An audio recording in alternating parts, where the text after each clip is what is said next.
श्याम सिंह।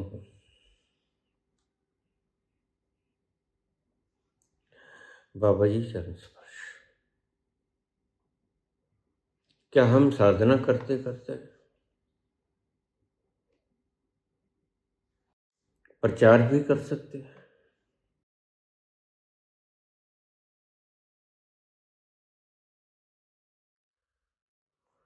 सवाल सुंदर है।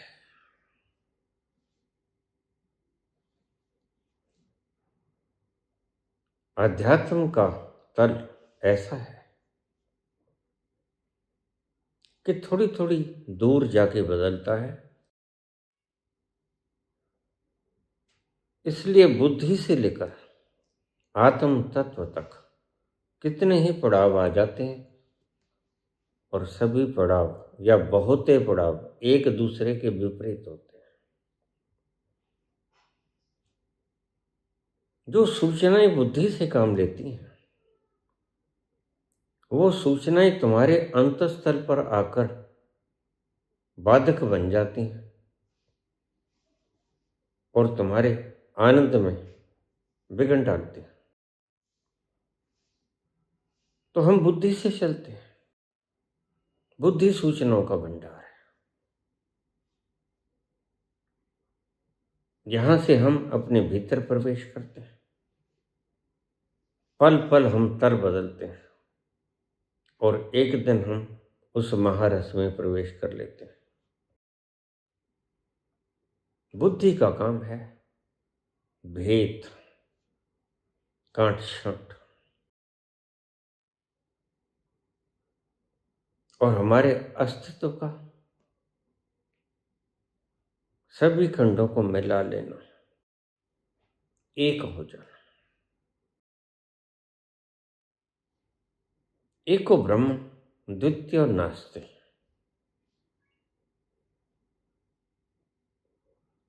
तो शुरू किया था हमने खंड खंड से,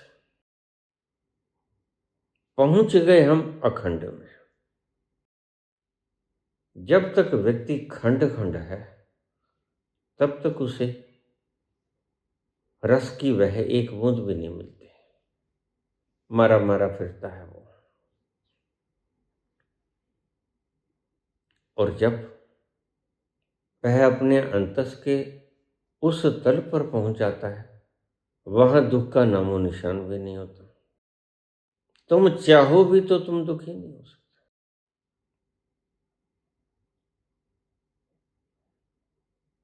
अब तुम्हारे प्रश्न पे आ जाऊं। क्या हम साधना करते करते उपदेश भी कर सकते हैं? नहीं, बिल्कुल नहीं। ये काम करना ही मत। ये तो बहुत से गुरु पहले कर रहे हैं। जो व्यक्ति अपने भीतर अंतस में घड़ी दो घड़ी के लिए भी उतरा ना हो, कोशिश ना की हो, वह सारी दुनिया को प्रचार कर रहा है, प्रसार कर रहा है उस रस का, जैसे परमात्मा कहते हैं रसो वैसा। जिस उपनिषद में लिखा है उस उपनिषद के शब्दों की व्याख्या कर रहा है, और उस रस का उसे जरा भी मालूम नहीं कि स्वाद कैसा होता है। तो मैं तुमसे कहूंगा, ये काम बिल्कुल नहीं करना। जब तक तुम पहुंच ना जाओ, क्योंकि बहुत तल बदलेंगे। जैसे जैसे तुम अपने अंतस में जाओगे, तुम्हारी संकल्प शक्ति बढ़ेगी, और जो चीज तुम्हें बुद्धि के भीतर रहते हुए असंभव मालूम पड़ती थी, वह एक तल ऐसा आता है कि वहां जाकर तुम्हें सब संभव दिखाई पड़ता है। Nothing is impossible there. Junction point पे आके बाबा नानक कहते हैं, जो मांगू ठाकुर अपने तय सोई सोई देवे। यानी नथिंग इज इम्पॉसिबल। फिर कहाँ गए तुम्हारे कर्म, कहाँ गई तुम्हारी मेहनत, कहाँ गया तुम्हारा पुरुषार्थ। जब महज तुम किसी तल विशेष पे पहुंच गए, जो इच्छा करोगे वो मिल जाएगा और काम कुछ भी नहीं करोगे। जो तुमने काम करके, मेहनत करके, दिन भर रात खपाई करके, दिन भर रात बेचैन रहकर जो तुम पा न सके जिसको, उस तल पर वह मात्र संकल्प से ही हो जाएगा।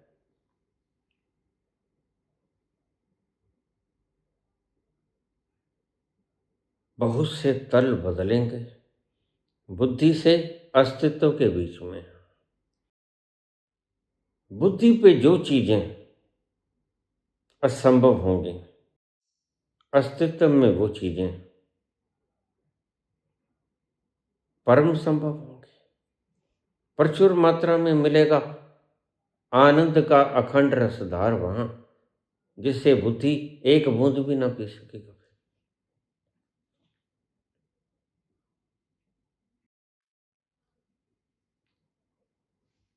तो मैं तुमसे समझाता हूं। तुमने कहा, ओशो ने कहा कि मेरे सन्यासी ही मेरे शिष्य बने। ओशो चूक गए। मैं ओशो की इस बात से सहमत नहीं।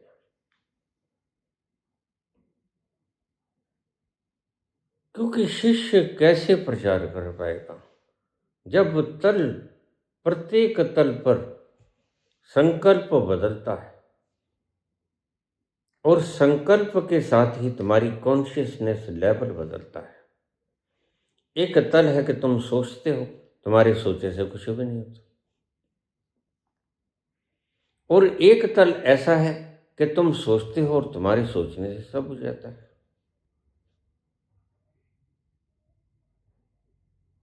और प्रचारक, साधक तो अभी उसने तो शुरू किया है।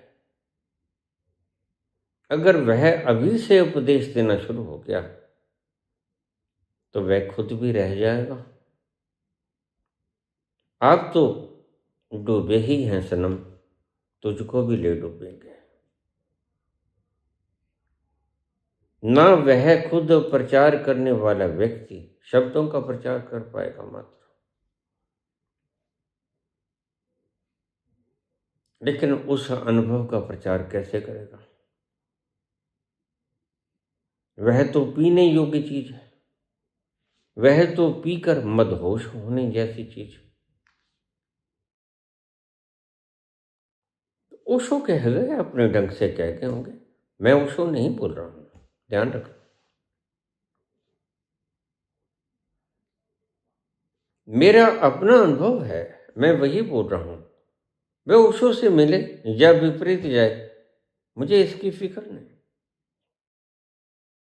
मैंने अपना अनुभव बोलना है और उस अनुभव के द्वारा 100% मैं उस आनंद की रसधार में गया हूं जो आज मैं पी रहा हूं। तो मुझे इसमें तनिक भी शक नहीं। इसलिए कोई भी बोला हो, इससे मुझे कोई फर्क नहीं पड़ता। मैं तुम्हें यही कहूंगा, या तो साधना करो या तो फिर झूठा प्रचार करो। प्रचारक सदा झूठे होते हैं। यूट्यूब के ऊपर खंगाल लो, हजारों लाखों की तादाद में तुम्हें लोग प्रचार करते हुए मिल जाएंगे। और मजे की बात है, इन्होंने उस रस का स्वाद कभी चखा नहीं जिसका प्रचार कर रहे हैं। फिर क्या ओशो ठीक कह गए? नहीं, गलत कह गए। ओशो की इस बात पर मैं सहमत नहीं।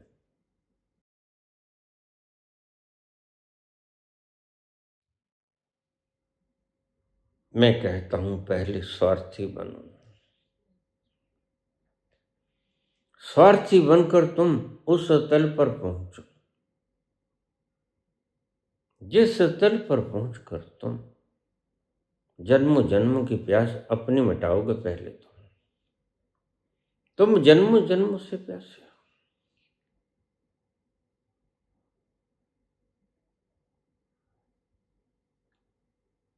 और आज बड़ी मुश्किल से तुम्हें मिला है। पहले तो अपनी प्यास बुझाना और इतना पी जाना उस रस को कि तुम्हारे रोए रोए से वो बहने लगे बिना बोले।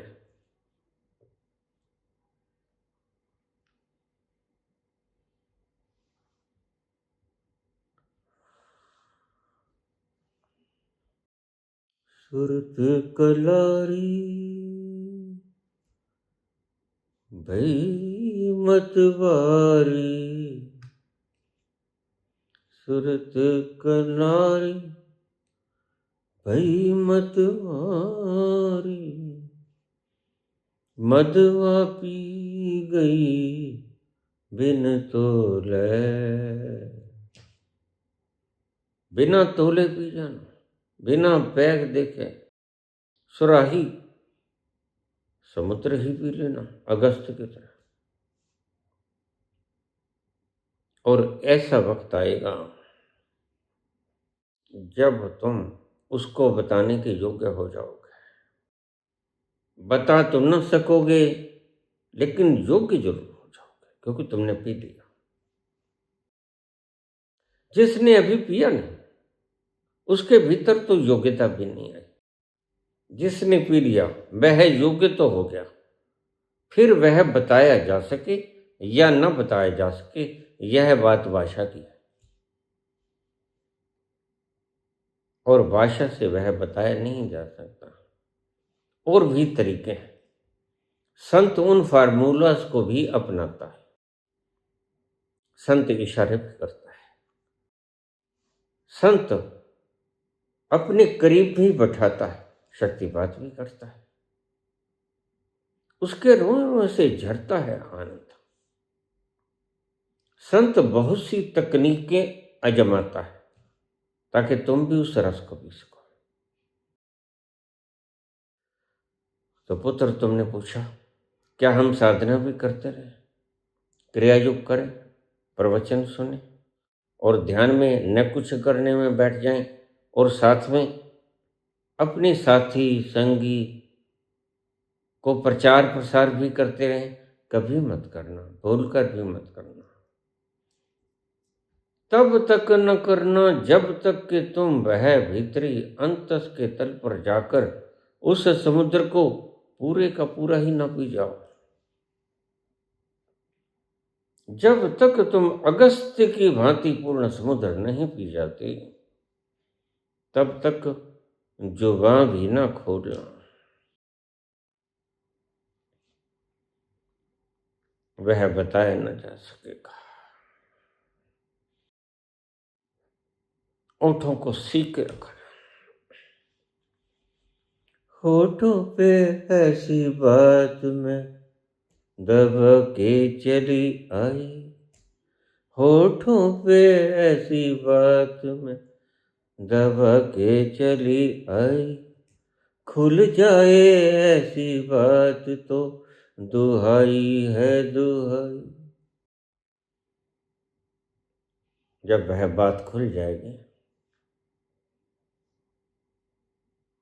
तो फिर दुहाई मच जाएगी। वह आनंद का इंतहा है। व्याख्या करने में आता है तो ओठों को सी लेना। मैं तुम्हें नहीं कहता तुम प्रचार करो। बहुत से गणे लोग बैठे प्रचार कर रहे हैं मूल में। कोई नाम दान दे रहा है, कोई शब्द बांट रहा है, कोई 112 विधियां विज्ञान भैरव तंत्र की बता रहा है और संग संग उपदेश दे रहा है। कोई फायदा नहीं होगा।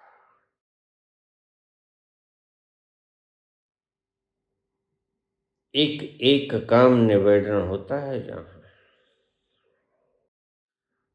भला सोचो तो, यह सवाल बिल्कुल ऐसा है जैसे तुम मुझसे पूछते हो बाबा मैं अनार भी सीखता रहूं और पीएचडी के भीतर उसकी खोज भी कर सकूं। ये दोनों काम इकट्ठे नहीं कर सकता। कैसे कर सकोगे? जो अभी अनार ही सीख रहा है, उसको तो पूरा का भी पता है। वह उस परम डॉक्टरेट में कैसे जा सकेगा? वह इन्वेंशन कैसे कर सकेगा? वह शब्दों की गहरी तलहटी में कैसे जा सकेगा? नहीं, यह कोशिश कभी मत करना। पूर्ण रूप से डूब जाना पहले, दूसरों की फिक्र त्याग देना। और अगर दूसरों की फिक्र करोगे तो ध्यान रखना, तुम भी डूबोगे, फिर तुम भी ना पहुंचोगे। दूसरों को पहुंचना तो कभी ख्वाब में भी ना सोचना। दूसरों को पहुंचना तब शुरू करना जब तुम स्वयं पहुंच जाओ, उस समुद्र को पी जाओ, और फिर तुम्हारे भीतर से करुणा की आवाज निकले। फिर परमात्मा तुमसे बुलाना चाहे, क्योंकि यह संसार तो एक लीला है। वही पहुंचाएगा भी, कर्मी आवे कपड़ा नदरी मोख द्वार। वही बुलवाएगा भी, वह हालात पैदा कर देगा कि तुम्हें बोलना ही पड़ेगा।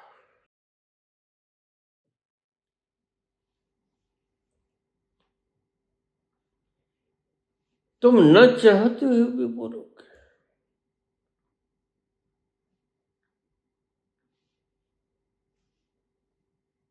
पहले खुद स्वाद लेना, देखना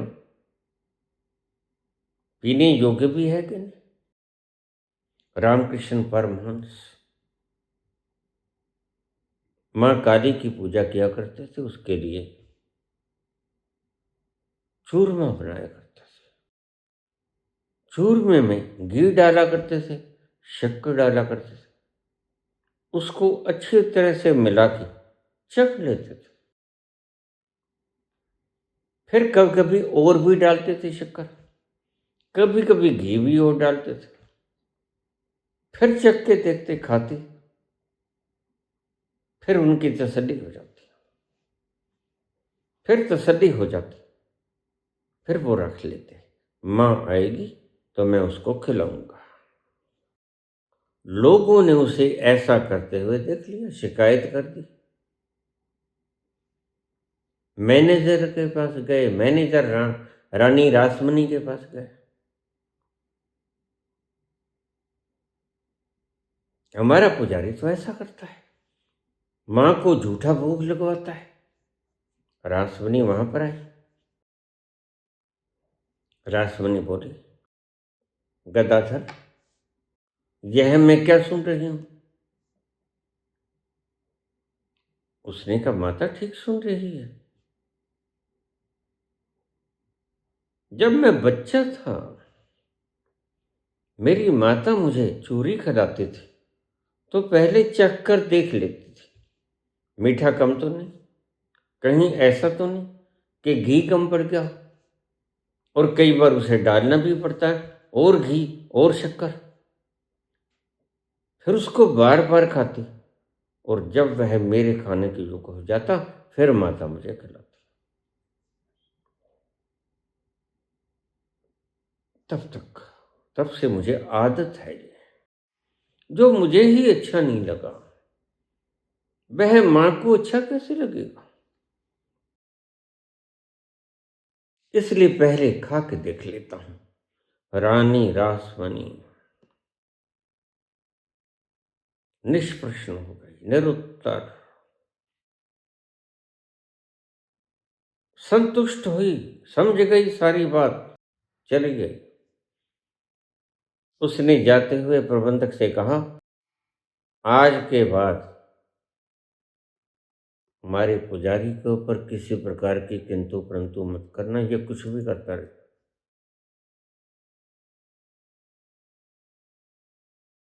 देख लिया था तल, और तल देखने के बाद ही झूमर उठती है भीतर से।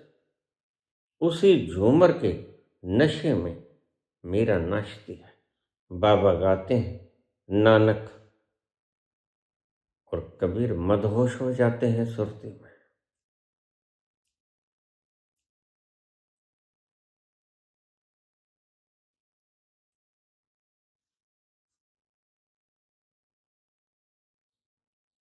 पहले खुद पहुंचना, देखना। खुद पहुंचोगे तो तसल्ली से बोलोगे, अन्यथा किताबों से तो पढ़कर ना तो वो भाव आएगा, ना वो आनंद की रसधार आएगी, क्योंकि तुमने पी ही नहीं। जब पिया ही नहीं वो रस, तो तुम्हारे शब्दों से लिपट धपड़ के वो आएगा कैसे?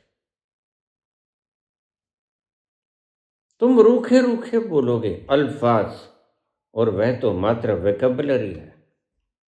अल्फाज आनंद की रच मच होकर जो बोले जाते हैं, वो अल्फाज अमृतमयी अल्फाज हो जाते हैं। बहुत समय पहले एक पहाड़ी में एक वृद्ध फकीर रहते थे। उनके पास दूर दूर से लोग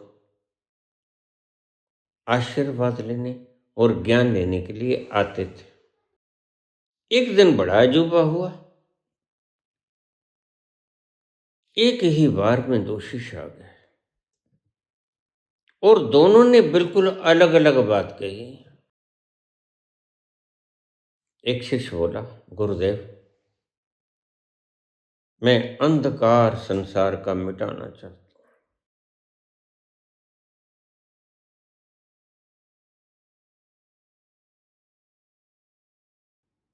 और दूसरा बोला, गुरुदेव, मैं संसार को आलोकित करना चाहता हूं। अब गुरु ने दोनों की बातें सुनी। गुरु तो गुरु ही होते हैं, कितना ही उनको भरमाने की चेष्टा करो, क्योंकि उन्होंने रस को पी लिया है, उन्होंने रूट को जान लिया है। तुम किसी भी डायमेंशन से बोलो, वो बात को पकड़े ही लेंगे। एक ने कहा, गुरुदेव, मैं संसार का अंधकार मिटाना चाहता हूं। दूसरे ने कहा, गुरुदेव, मैं संसार में आलोक फैलाना चाहता हूं, रोशनी फैलाना चाहता हूं। उसने कहा, अच्छा, तुम ऐसा करो। उसने दो दिए दिए, पहाड़ियों में बैठा था। तुम दोनों जाओ, अलग अलग एक एक गुफा में दोनों बैठ जाओ।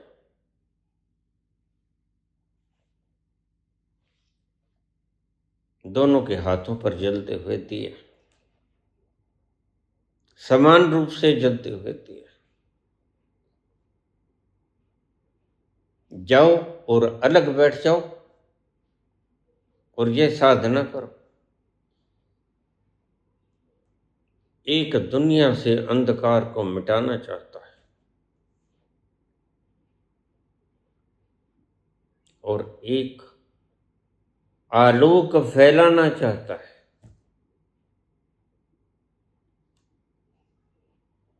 दोनों के पास दीपक थे जले हुए।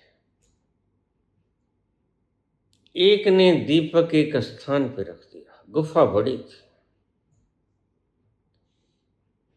दीपक रख दिया और नीचे बैठ गया और इंतजार करता रहा कि इस दीपक से सारी गुफा रोशन हो जाए।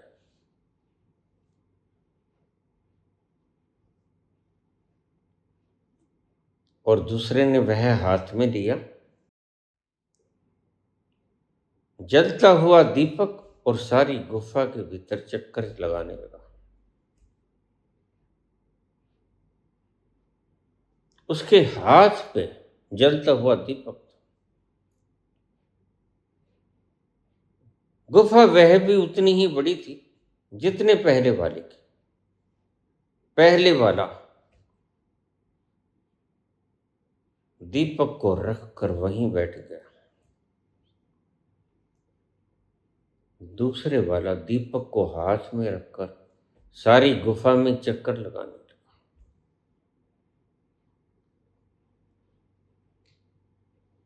सारी रात वो ऐसे ही करते रहे। एक शिष्य बैठा रहा, एक शिष्य घूमता रहा। दोनों को वैसे ही दीपक दिए थे जो सारी रात भर जग सके। सुबह दोनों वापस आए।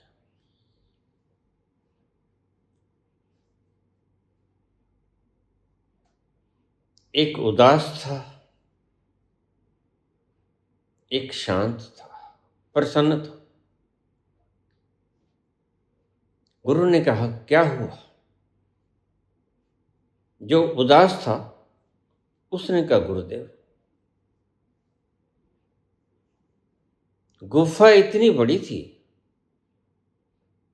और मेरा दीपक इतना शुद्र था कि जहां जहां दीपक था बस वहां वहां रोशनाई हुई, बाकी सारी गुफा अंधेरी ही रही।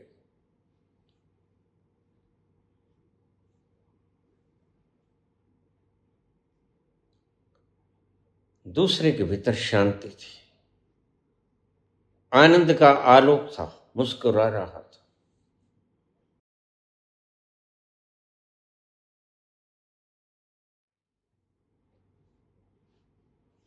उसने कहा, तुम क्यों मुस्कुरा रहे हो?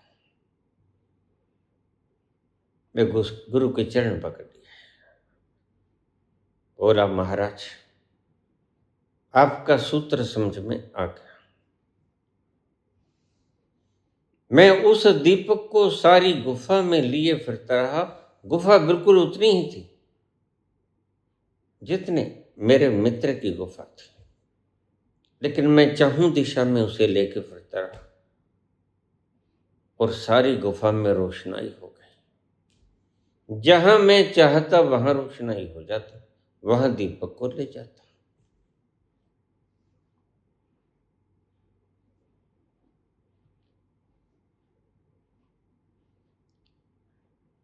ज़ैन फकीर की इस कहानी से तुम्हें कोई सीख मिली होगी। जिस गुरु की तुम बात करते हो कि फैलाओ, उस गुरु का दीपक एक स्थान पर रखकर तुम बैठ मत जाना।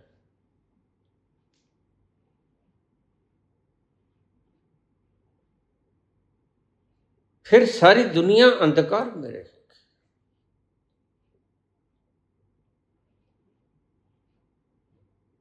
एक दूसरा भी शिष्य है, वह जान गया है, अगर मैं अपने आलोक को अपने साथ रखूंगा तो दुनिया को जगमग जगमग कर दूंगा।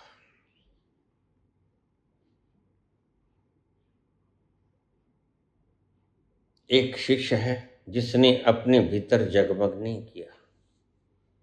एक शिष्य दूसरे के जगाए हुए दीपक को वहीं रख के बैठ गया।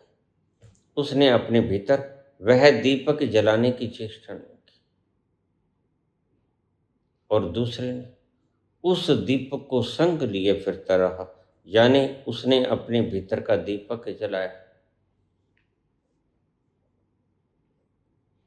जिसने भीतर का दीपक जलाया था उसके लिए सारा संसार रोशन हो गया,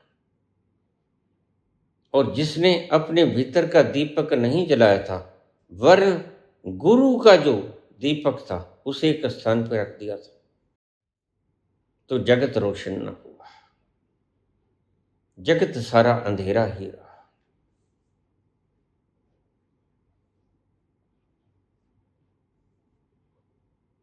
तुमने प्रश्न पूछा पहले शिष्य जैसा। तुम किसी भी संत के वचन अपने भीतर न उतार के, अपने भीतर परिवर्तन न करके, ट्रांसफॉर्मेशन न करके उन शब्दों को वहीं रख देते हो, तो रूपांतरण तुम्हारे भीतर नहीं होगा और आलोक तुम्हारे भीतर नहीं होगा। बाहर दीपक जलता रहेगा किताबों में, तुम्हारा हृदय उससे आलोकित नहीं होगा। दूसरे शिष्य ने जो किया वो मैं तुमसे कहता हूं। शब्द संत के ले लेना, ओशो भी संत थे। बस वह जाने कि उसने क्यों कहा कि प्रचार करो, बिना पहुंचे प्रचार करो। ये कैसे संभव है?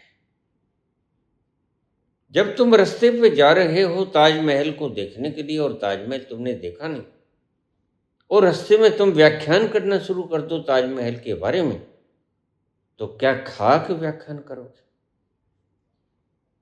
क्योंकि तुमने तो ताजमहल देखा है। ताजमहल देखने के बाद उसकी व्याख्या करो, उसकी सौंदर्य की, तो उचित भी है और सुंदर भी है। बिना ताजमहल को निहारे उसकी प्रशंसा करना किताबों के उधार ज्ञान से शब्द भी छूट जा सकते हैं और वो भाव भी नहीं आएगा। इसलिए मैं तुमसे कहता हूं, पहले अपने भीतर आलोक जगाओ। अप दीपो भवा, यही बात कहते हैं। अपना दीपक पहले स्वयं प्रज्वलित करो। दूसरे का दीपक प्रज्वलित करने से पहले तुम्हारा दीपक प्रज्वलित होना चाहिए, अन्यथा बुझे हुए दीपक से कैसे जलाओगे दूसरा दीपक? एक जलता हुआ दीपक सारे संसार के बुझे हुए दीपकों को रोशनाई दे सकता है, लेकिन बुझा हुआ दीपक तो अपनी ही दीपक को नहीं रोशन कर सकता। दूसरों की तो बात ही छोड़ दो। तुमने जो पूछा पुत्र, मेरा जवाब यही है। तुम चूक जाओगे, तुम जन्मों जन्मों तक नहीं पहुंच सकोगे। और यह एक जन्म की यात्रा नहीं, अगर तुम उधार ज्ञान लेकर बोलते भी रहोगे, सीखते भी रहोगे, तो तुम कहीं नहीं पहुंचोगे। फिर तुम अनार के ऊपर ही उलझे रहो।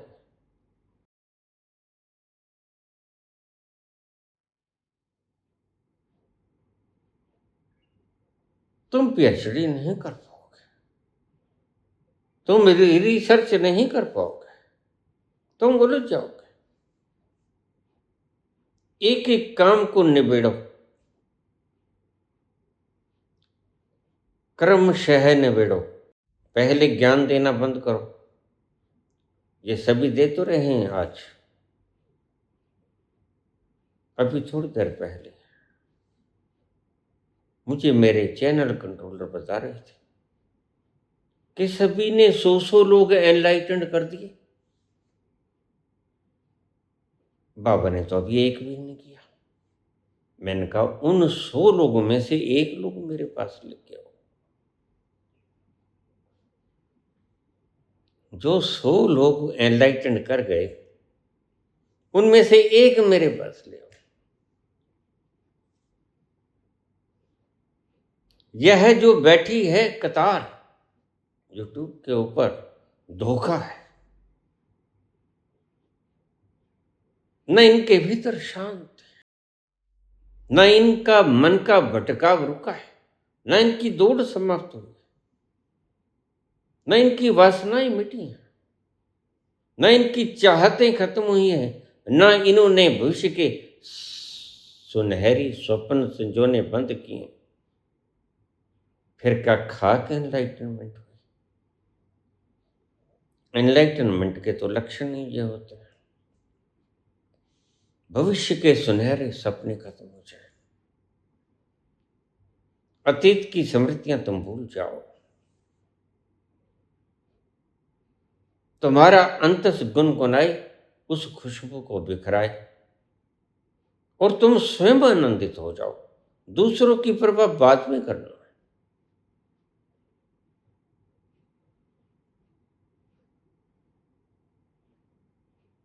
पहले खुद संभलो। होश में आता है बंदा ठोकरें खाने के बाद, रंग लाती है हिना पत्थर पे घिस जाने के बाद। रंग तो बाद में आएगा, और जब रंग आएगा तो उस रंग को गुलाली समझ के दूसरों पर भी फेंक देना। नहीं, ऐसा कुछ नहीं। न उनकी वासनाएं मिटी, तुम उनके जीवन को आंतरिक रूप में कैमरा लगा के, हिडन कैमरे लगाकर उनकी जीवनचर्या देखो। तुम पाओगे जिसको जहान पूजता है वह एक नंबर का बदमाश है, वो शरारती है, एक नंबर का बेईमान है। तुमने अभी उनकी असली तस्वीर देखी नहीं। जिसकी वासनाएं मिट जाती हैं उसकी दौड़ भी मिट जाती है। जिसका संशय मिट जाता है कि हु एम आई, उसकी दौड़ भी मिट जाती है। दौड़ तभी तक रहती है जब तक तुम्हारा संशय रहता है। जब तक तुम्हें संशय रहता है कि मैं शरीर हूं, मन हूं, विचार, भावनाएं हूं, तब तक दौड़ रहती है। और ध्यान रखना एक छोटी सी बात, जिस दिन ये दौड़ मिट गई, मिटेगी किस दिन? जिस दिन संशय समाप्त हो जाएगा। संशय क्या है? यही तो संशय है तुम्हारा, यही तो तुम्हें पता नहीं। दो पाटन के बीच में साबित बचा ना कोई,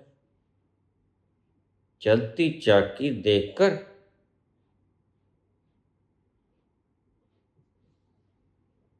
दियो कबीरा रोए।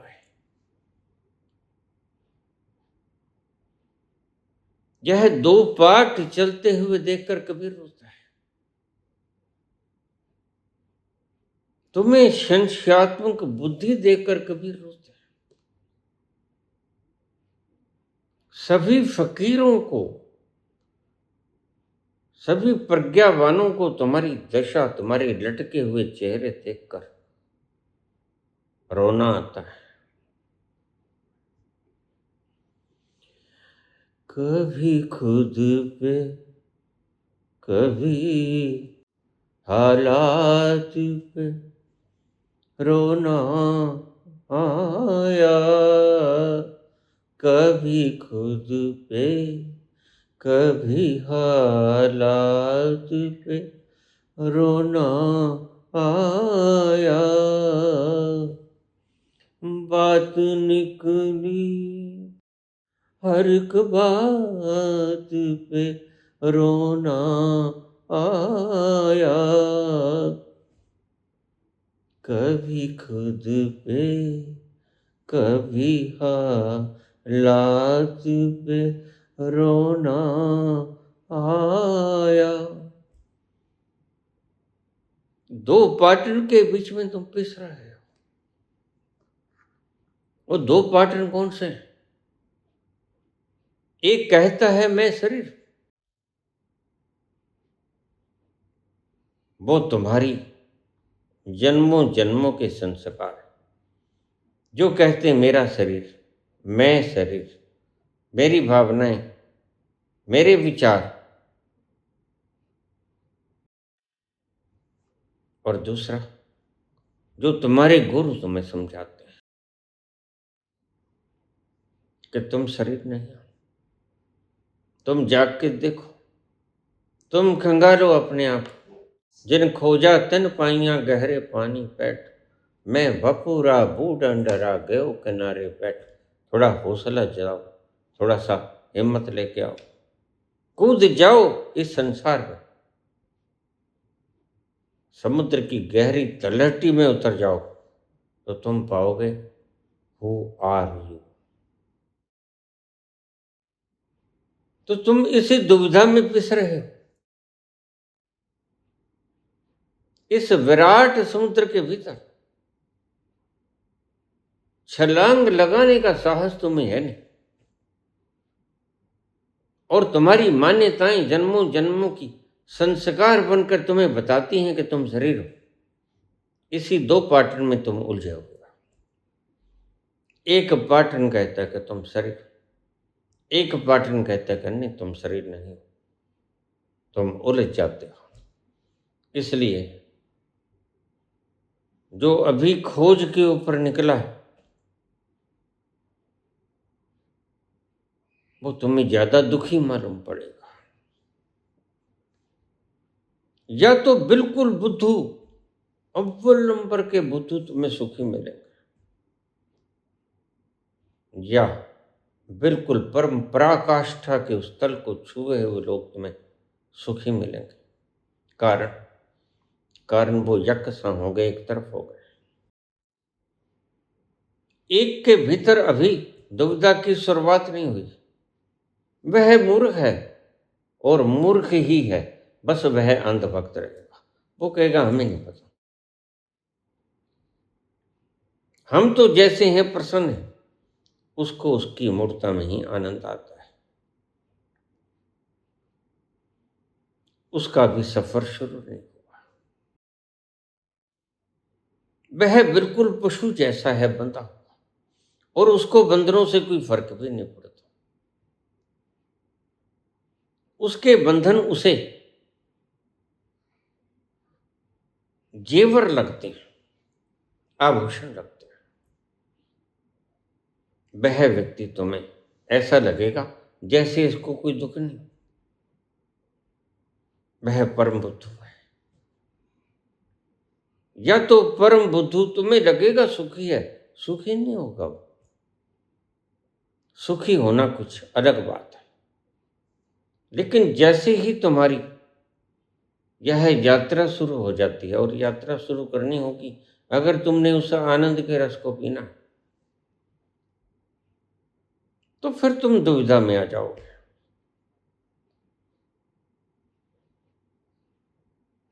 तुम्हारे संस्कार तुम्हें कहेंगे नहीं, बार बार भूल भूल जाओगे कि गुरु ने तो समझाया था तुम आत्मा, तुम अजर हो, तुम अमर हो, तुम जलते नहीं, तुम गलते नहीं, कटते नहीं, पिटते नहीं, सूखते नहीं, डूबते नहीं। लेकिन यह तो उल्टा हो रहा है। तुम्हारे संस्कार कुछ और बोलेंगे। तुमने जो जाना, जो अनुभव किया अपने पिछले जन्मों से, उसके संस्कार बने। और जो गुरु ने जाना अपने अनुभव से, उसने अपना अनुभव तुम्हें बताया। और दोनों ही चीजें विपरीत है।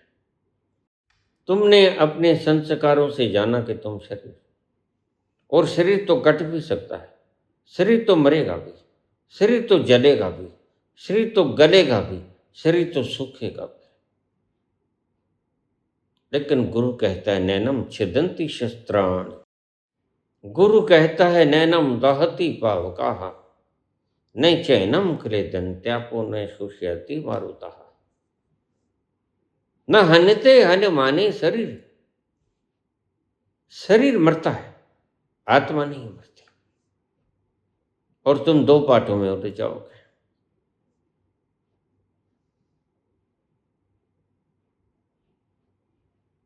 एक तो जिसने यात्रा शुरू नहीं की, उससे लोग पूछ लेते हैं बाबा ये कैसे लोग हैं?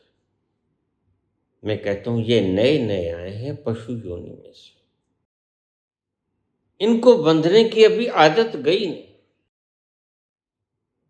पशु को तुम बांध दोगे तो वह अपनी गर्दन नीचे कर देगा, ठीक है बांध लो। ऐसे ही राजनीतिक लोग ऐसे ही लोगों का फायदा उठाते हैं। बंधने को तैयार है वो लोग, और उनको बांध लेते हैं सुनहले स्वप्न दिखा के। वो बंधने को तैयार ही बैठे। असल में वो चाहते ही हैं कि कोई हमें बंधक बनाए। ऐसे ही लोग मूर्ख होते हैं। और मूर्ख व्यक्ति न तो प्रसन्न होता है, और रस की तो बात ही छोड़ दो। रस तो उस आग में से मोम के घोड़े पर बैठकर जाना होता है, और उस सुरंग को पार करना। जो आग में जल रही होती है धू धू करके। ऐसा व्यक्ति जो बंधने को तैयार है, वो अभी पशु योनि में से नया नया आया है, उसका संस्कार बंधने का है। अगर उसे न कोई बांधेगा तो उसे तकलीफ होगी, क्योंकि बंधने की आदत है पुरानी, उसी योनि में से आया है, बंधने की आदत है, बंधने की इच्छा है। गुलाम लोग ऐसे ही होते हैं, वो चाहते हैं कि हमें कोई गुलाम बनाए, लेकिन कुछ जगे हुए लोग भी होते हैं। रहीम कहते हैं, रहमन मोम तुरंग चढ़ चलिबो पावक मां। रहीमन मोम तुरंग चढ़ चलिबो पावक मां। प्रेम पंथ ऐसो कठिन सबको निभात ना। प्रेम का मार्ग तो बड़ा कठिन है। तुम अभी आग के इस पार हो, अभी उस आग की सुरंग को पार करना है जो धू धू करके जल रही।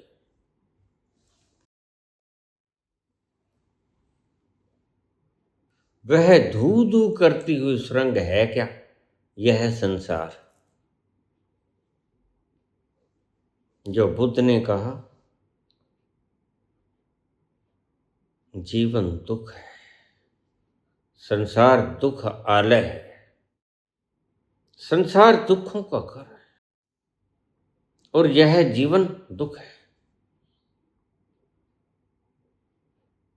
तुम इस पार खड़े हुए लोगों को वह तो जड़ है, जैसे पत्थर के ऊपर छेनी हथौड़ी घण जो चाहे तुम मारे जाओ, पत्थर कोई चीत्कार नहीं करेगा, क्योंकि उसके भीतर अभी चेतना की वह अवस्था आई नहीं, वह अभी जड़ है। पशु अभी जड़ है करीब करीब। पशुता के भीतर अभी बंधनों से मुक्त होने का भाव नहीं जगा। तो रहीम कहते हैं कि तुम अटके ही रहोगे इस पार, अगर तुम जलती हुई उस सुरंग में से मोम के घोड़े के ऊपर बैठकर परले पार न निकल जाओगे तो तुम दुखी ही रहोगे। और जड़ के भीतर भी एक दुख तो सदा बना ही रहता है, क्योंकि जड़ जब 50% से ऊपर के करीब चेतना में आ जाता है तो उसे भी समझ तो आती है कि आनंद का रस होता क्या है। सीखने की इच्छा, वहां जाने की प्रबल आकांक्षा तो नहीं होती, लेकिन इच्छा होती है, सीखने की इच्छा। ऐसे ही लोग आचार्यों का शिकार होते हैं, उन्हें सीखने की इच्छा है। वो शब्दों को ही परमात्मा समझ रहे हैं, वो शब्दों को ही ज्ञान समझ रहे हैं, जबकि शब्द ज्ञान नहीं। शब्द तो लिपियां हैं, शब्द तो भाषाओं की लिपियां हैं।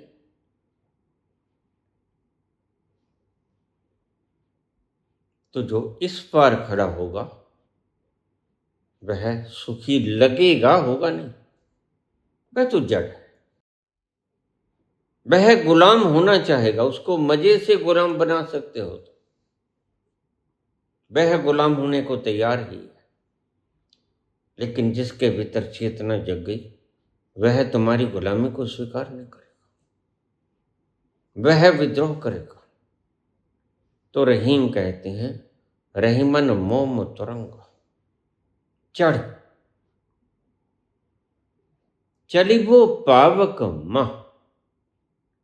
आग के भीतर, इस संसार रूपी आग के भीतर जो चलता है मोम के घोड़े के ऊपर बैठकर,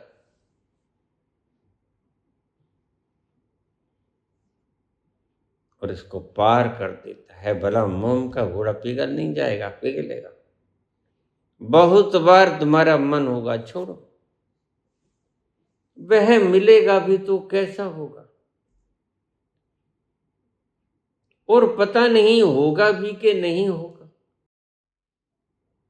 यह नास्तिकता तुम्हें वहां जाने से रोकेगी भी, और तुम्हें पक्का पता भी नहीं। अज्ञानी को पक्का पता हो तो वह अज्ञानी कैसे रहेगा? वह तो ज्ञानी हो गया। प्रेम पंथ ऐसो कठिन, इतना कठिन है कि जलती हुई गुफा के भीतर से मोम के घोड़े पर बैठकर तुमने वह सुरंग पार करनी होती। तूफान आएंगे, आंधियां आएंगी, सब जहमतें उठानी पड़ेंगी, और तुम्हें सब पार करना होगा। सब परिस्थितियों को झेलकर पार करना होगा। प्रेम पंथ ऐसो कठिन, सबको निबहत ना। प्रत्येक व्यक्ति के बस की बात नहीं। बहुत से तो थोड़ा सा सेक लगते ही वापस हो जाएंगे।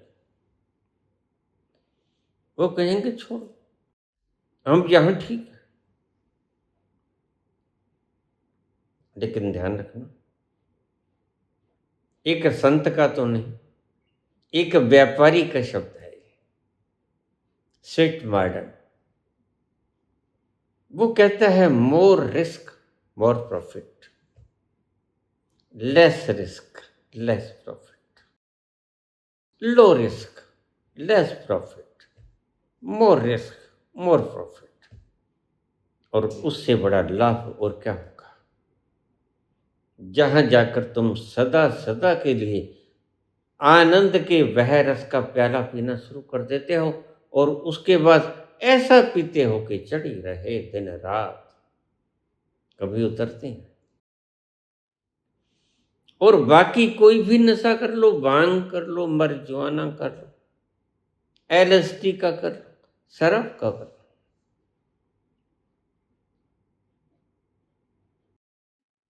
सुबह उतर जाएगा। जिन्हें नशे जहान थे उतर जान, प्रभात नाम खुमारी नान का चढ़ी रहे दिन रात। एक बार ही पीना होता है उसे, और एक बार क्या पिया कि तुम्हारे भीतर आग लग जाएगी। उसका रस ही निराला है। वह जब तक तुमने चखा नहीं तब तक ही बचे हुए हो। जिस घड़ी तुमने वह प्रेम का प्याला, उसका थोड़ा सा स्वाद चख लिया, प्रेम के क्षणों में वो घटित होता है, प्रार्थना के क्षणों में वो घटित होता है। और तुम देखो, प्रेम के क्षणों में वह घटित होता है, और तुम कहां भुला पाते हो प्रेमी को? इधर व्यस्त होते हो, उधर व्यस्त होते हो, न जाने क्या क्या फार्मूलाज आजमाते हो, लेकिन कहां भूल पाते हो? हमें तो यही था गुरु, गमे यार है हमसे दूर, वही गम जिसे हमने किस किस यतन से निकाला था इस दिल से दूर। वो चल कर कयामत की चला गया, वो चल कर कयामत की चला गया। कोई शाम उनका ख्याल जिंदगी का मलाला गया, वही जिंदगी का सवाला गया, हुई शाम उनका ख्याल आ गया। कहाँ निकाल पाते हो तुम हृदय से? और प्रेम का थोड़ा सा, एक बूंद भी नहीं, स्वाद ही चखा है। प्रेम पंथ ऐसो कठिन, सबको निभात ना, रहीम कहते हैं। प्रत्येक व्यक्ति निभ नहीं सकता, वापस मुड़ जाएगा। छोड़ो, क्या होगा, कैसा होगा, तुमने जब तक चखा नहीं तब तक तुम ये भाषा प्रयोग कर सकते हो। जब तुमने चख लिया तो आग लग जाएगी, आग भीतर। फिर दिलो जान लुटाने को जी चाहता, दिलो जान लुटाने को जी चाहता, जी चाहता, आके न जाने को, आके न जाने को, आके न जाने को जी चाहता है, दिलो जान लुटाने को जी चाहता।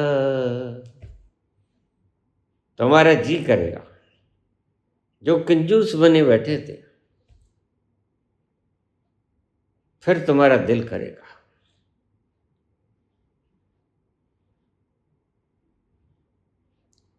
कि दिलो जान लुटा दो। सस्ता है, इस मोल भी अगर मिल जाए तो भी सस्ता जान, तो भी वह सस्ता है। जिसने कहा गलत नहीं कहा, उसकी एक बूंद और तुम्हारी सारी जीवन की खुमारी ऐसी चढ़ जाएगी कि कोई रोग, कष्ट, क्लेश, दुख, दरिद्रता, अभाव, चिंता, चिता तुम्हारी समीप भी न फरकेगी।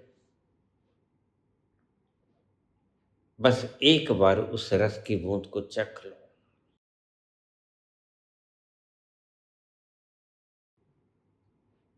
जो पहला व्यक्ति है वो बांटना शुरू करता है, उसके पास है ही नहीं बांटने को। वह फूल क्या खाक बांटेगा। जिसने कली की तरह अपना मुख बंद करके सुगंध को जोड़ा नहीं अपने भीतर, वह जब अपनी पंखड़ियों को खोलेगा तो क्या सुगंधी निकलेगी उसके भीतर से? नहीं। जो फूल कली बनकर सुगंधी को जोड़ती है, वही अपने पंख फैलाकर बांटती है, बांटने के योग्य होती है। इसलिए मैं तुम्हें कहता हूं, पहले स्वार्थी हो जाना। मेरी बातों का प्रचार मत करने लग जाना। बहुत से लोग शिष्यों से ये काम लेते हैं, यह एक पाप है। तुम बिल्कुल मत बताना। हाँ, अगर बताने का मन ही हो तो सीधी सीधी वीडियो शेयर कर देना,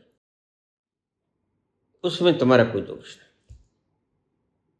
तुम्हें अच्छी लगी, तुम अपने मित्र को, परिवार को, भाई बंधुओं को फॉरवर्ड कर सकते हो। वह सुने न सुने, यह उसका मसला है। तुमने अपना दायित्व निभा दिया, लेकिन सीधे सीधे प्रवचन करना मत शुरू कर देना, तुम चूक जाओगे। यह राज की बात है। राज की बात है, महफिल में कहीं या ना कहीं। राज की बात है, महफिल में कहीं या ना कहीं। बस गया है कोई इस दिल में, कहीं या न कहे। बस ऐसा ही मुकाम आएगा। यह राज की बात है। तुम कहना चाहोगे, वह शब्दों में आएगा नहीं। तुम लाख कोशिश करोगे, और सभी संत कोशिश करते हैं, इशारे करते हैं, अलग अलग डायमेंशन से तुम्हें समझाने का प्रयत्न करते हैं, लेकिन पाते हैं ऑल इन वेन। सभी व्यर्थ हो गया। समझाने की बड़ी चेष्टा की, नहीं समझा पाया। वह इतना विराट, वह नहीं समझाया जा सकता। Is non predictable, unpredictable. वह नहीं बताया जा सकता। यद्यपि क्या करें, आपके मुरझाए हुए चेहरे देखकर मन होता है कि बता दो, लेकिन तुम सुनने को तैयार ही नहीं होते। कोई किसी बहाने से, कोई किसी बहाने से अपने अहम को बचा के निकल जाता है। अब आज जो किसी व्यक्ति का कमेंट आया कि बाबा ने कोई पहुंचाया नहीं, और उसने इतना पहुंचा दिया क्योंकि वो आज है नहीं जिसने पहुंचा दिया था, तो मैंने कहा उस एक आदमी को लेकर तो आओ जो पहुंच गया, थोड़ा दर्शन कर लो, थोड़ा पांव छू लो। ऐसे व्यक्ति के दर्शन को मैं तरस गया। ये क्यों शब्द बोल रहे हैं, क्यों बेचारे इतना समय खराब कर रहे हैं? एक ही कारण है, तुम कमेंट करते हो, तकलीफ करते हो, समय खराब करते हो, बुद्धि खराब करते हो। कारण क्या है? अपने अहंकार को मिटाना नहीं चाहते।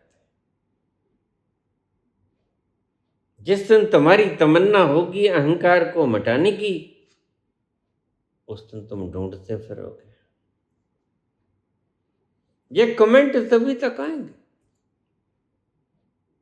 जब तक तुम्हारा अहंकार मिटना नहीं चाहता और तुम अपने अहंकार को मिटाना नहीं चाहते, तभी तक ऐसे कमेंट आएंगे। और हम इनका स्वागत करते हैं। ये आएंगे, हमें पता है। मुझे तो उसी दिन समझ आया, पहले मैं भी गफलत में था, जब बाबा ने मुझे कहा और कोई है ही नहीं बोलने वाला, तो एक झरनाटा उठा भीतर से। बाबा झूठ तो बोलते नहीं। अगर वास्तव में सारे संसार में 8 अरब लोगों में कोई है ही नहीं बताने वाला, तो इसका अर्थ क्या है? सभी अज्ञानी हैं क्या?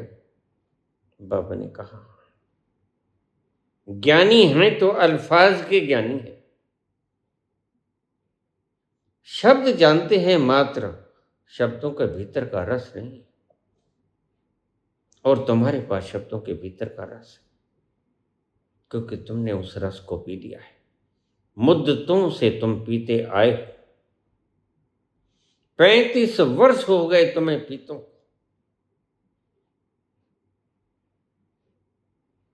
तुम बोल सकते हो, बखूबी बोल सकते हो, मेरे पास दूसरा कोई इंतजाम नहीं।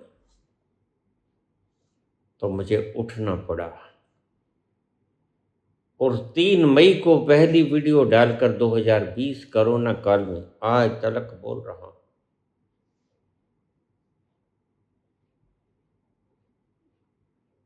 तुम्हारा मन नहीं भरता सुनने को, और मेरा मन नहीं भरता तुम्हें बताने को। यह चीज ही कुछ ऐसी है। राज की बात है पर्दे में रहूं, राज की बात है महफिल में कहीं या न कहीं। बस गया है कोई दिल में कहीं या न कहीं।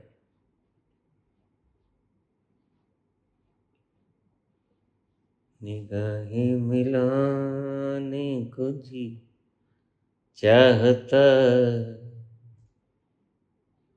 दिलो जान लुटान जी चाहता है, निगाहें मिलाने को जी चाहता। वो तोहमत जिसे इश्क कहती है दुनिया, वो तोहमत जिसे इश्क कहती है दुनिया, वो तोहमत उठाने को जी चाहता।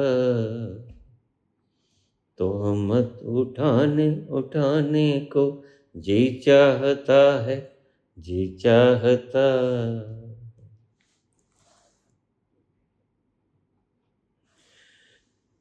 किसी को मनाने में, किसी के मनाने में लज्जत जो आई, किसी के मनाने में लज्जत जो आई,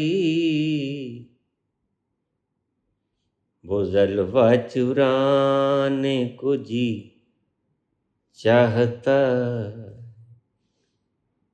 कि फिर रूठ जाने को जी चाहता। जी चाहता है, बार बार पीने को जी चाहेगा। वह प्यारा ही इतना है, कितना भी बोल लें हम, निरंतर गंगा बह रही है, ज्ञान की धारा निरंतर हम बोले चले जा रहे हैं, लेकिन मन नहीं अघाता, न सुनने वाला थकता है, न हमारा मन अघाता है। बस इसी को चमत्कार कहते हैं, यही है चमत्कार। तो पहले स्वार्थी बन जाओ, स्वार्थी बनकर उस सत्य को जोड़ो। फिर जब तुम भर जाओगे, तुम्हारी गगरिया छलकने लगेगी। तो बांटने की तो फिक्र तुम करना ही मत, बंट तो जाएगा ही। गगरिया भर के जब छलकेगी तो वह छलकना ही बांटना हो जाएगा, वह छलकना ही बांटना हो जाएगा। तुम बांटने की फिक्र त्यागो।